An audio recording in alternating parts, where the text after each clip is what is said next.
ஆஞ்சநேயருக்கு மனைவி மற்றும் மகன் இருப்பதாக கூறப்படுவதை இந்த கதையின் மூலம் எவ்வாறு என்று அறியலாம். பிரம்மச்சரியம் சற்றும் பிசகாத ஆஞ்சநேயருக்கு ஒரு மகன் உண்டு, மனைவி கூட உண்டு.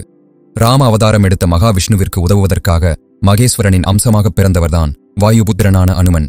கேசரி அஞ்சனை தம்பதியருக்கு வாயு பகவான் வரம் தர அவர்களது மகனாக சிவனின் அம்சமாக பிறந்தவர்தான் ஆஞ்சநேயர். ராமராவண யுத்தத்தின் போது ராவணனுக்கு உதவ வந்தவன் அவனது உற்ற நண்பனான மயில் ராவணன். மாயைகளில் வல்லவனான அவன் விபீஷ்ணன் போல் வடிவமெடுத்து ராம லக்ஷ்மணரை தன் இருப்பிடமான பாதாள உலகிற்கு கடத்திக் கொண்டு போனான். ராம லக்ஷ்மணரை மீட்டுக் கொண்டு வருவதற்காக பாதாள உலகிற்கு போனார் அனுமன். மயில் ராவணனின் அரண்மனையை கண்டுபிடித்து அதனுள் நுழைய முயன்றார். அப்போது அவரை தடுத்தான் ஒரு இளைஞன். தன்னை வென்றாலே அரண்மனைக்குள் நுழைய முடியும் என்று சொல்லி எதிர்த்தான். விளையாட்டாய் அவனை வென்றுவிடலாம் என்று நினைத்தார் அனுமன். ஆனால் அவனோ கொஞ்சமும் சோர்வின்றி அவரோடு போரிட்டான். முடிவே இன்றி சண்டை நீண்டு கொண்டே போக சற்றே நிறுத்திவிட்டு, இவ்வளவு வீரத்தோடு சண்டையிடும் இளைஞனே, நீர் யார்? உன் பெற்றோர் யார்? கேட்டார் அனுமன்.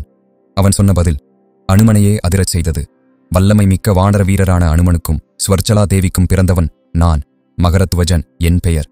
கம்பீரமாகச் சொன்னான் இளைஞன். திடுக்கிட்டுப் போன அனுமன் தான் யார் என்பதை அவனுக்குச் சொன்னார். பிரம்மச்சரியத்தை கடைபிடிக்கும் தனக்கு அவன் எப்படி பிள்ளையாவான் என்று கோபத்தோடு கேட்டார். அப்போது அங்கே வந்தாள் சுவர்ச்சலாதேவி. அனுமனை பணிந்தாள். பராக்கிரமம் மிக்கவரே, தாங்கள் பிரம்மச்சரியம் பிசகாமல் வாழ்பவர் என்பது உண்மைதான். அதே சமயத்தில் இவன் உங்கள் மகன் என்பதும் உண்மைதான். சீதாபிராட்டியை தேடி தாங்கள் இலங்கைக்குச் சென்றபோது உங்கள் வாலில் தீ மூட்டப்பட்டதல்லவா?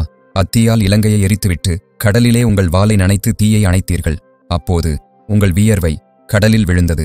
மகரமீன் வடிவில் கடலில் நீந்திக் கொண்டிருந்த நான் அந்த வியர்வையை விழுங்கினேன். அதன் விளைவாக என் கருவில் உருவாகி பிறந்தவன் இவன், நம் மகன்.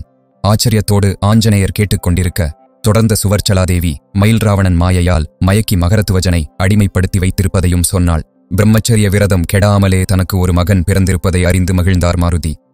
பின் மயில் ராவணனின் மாளிகைக்குள் நுழைந்து மாயைகளை அழித்து அவன் மரணத்துக்கும் வழிவகுத்தார். ராமரின் ஆசியோடு தன் மகனை பாதாள உலகிற்கு மன்னனாக்கினார். பிள்ளையாரும் முருகனும் எப்படி சிவசக்தியின் நேரடி ஐக்கியமில்லாமல் பிறந்தார்களோ அப்படியே சிவனின் அம்சமான அனுமனுக்கும் அம்பிகையின் அம்சமான சுவர்ச்சலாதேவிக்கும் பிறந்தவன் மகரத்வஜன்.